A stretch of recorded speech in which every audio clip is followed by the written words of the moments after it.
मध्य प्रदेश की लाडली बहना योजना को बीजेपी ने जिस आक्रामक तरीके से चुनाव प्रचार में इस्तेमाल किया, वह भारतीय राजनीति में एक मास्टर स्ट्रोक साबित हुआ।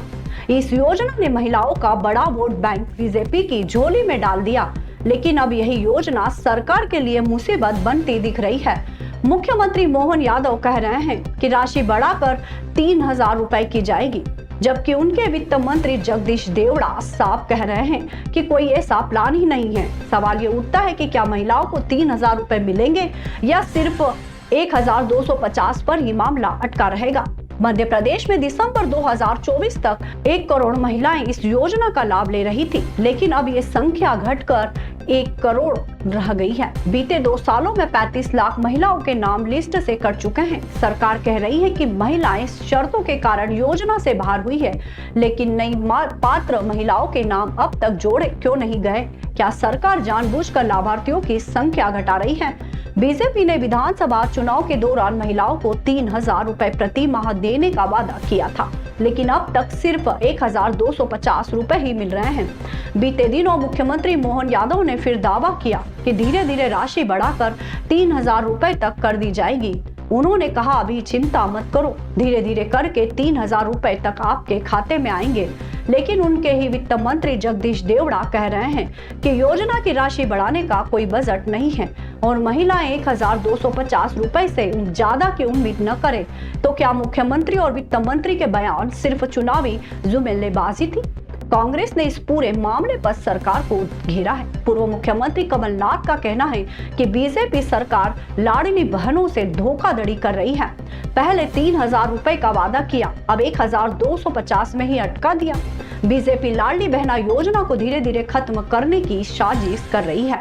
कांग्रेस प्रदेश अध्यक्ष जीतू पटवारी ने भी आंकड़ों के साथ बीजेपी को घेरा। उनके मुताबिक 4 अक्टूबर 2023 को 1.31 करोड़ हितग्राही, 11 जनवरी 2024 को 1.29 करोड़ हितग्राही, 11 दिसंबर 2024 को 1.28 करोड़ हितग्राही, 12 जनवरी 2025 सिर्फ 1.26 करोड़ रुपए महिलाएं, यानी हर महीने हजारों महिलाओं के नाम लिस्ट से हटाए जा रहे हैं।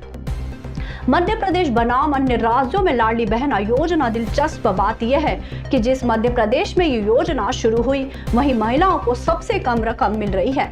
दिल्ली में 5,000 रुपए प्रति माह, हरियाणा में 2,000 रुपए प्रति माह, झारखंड में 1,000 रुपए प्रति माह, मध्य प्रदेश में सिर्फ 1,250 रुपए। तो सवाल यह है कि बीजेपी शासित राज्यों में लाडली बहना योजना अलग अलग क्यों है? क्या बीजेपी ने सिर्फ चुनावी फायदे के लिए इसे इस्तेमाल किया?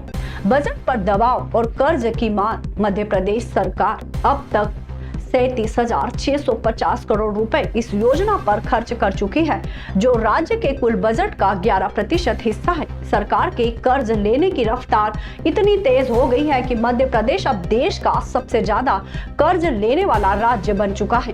तो क्या ये योजना नारी सशक्तिकरण थी या फिबरी का जाल, जिसमें सरकार अब खुद फंस गई है?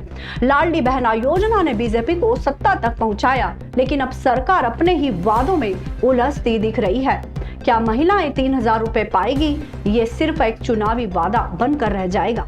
आपको क्या लगता है? कमेंट में अपनी राय जरूर दीजिए।